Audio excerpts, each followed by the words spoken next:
Hello everyone, in this video I am going to unbox this Anycast wireless display adapter and I am going to explain how to set up this with Android mobile phones.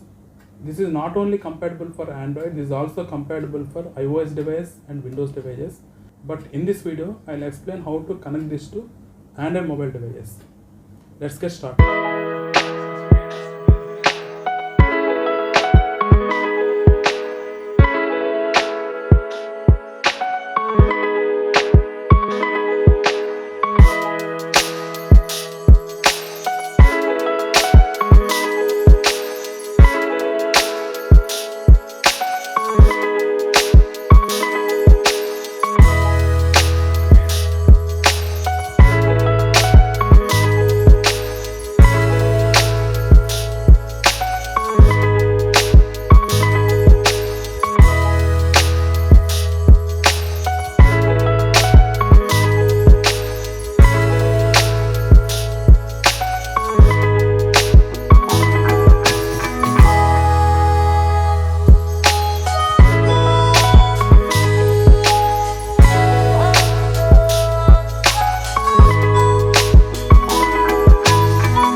In this device.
watching my video. If you like this video, please subscribe to my channel.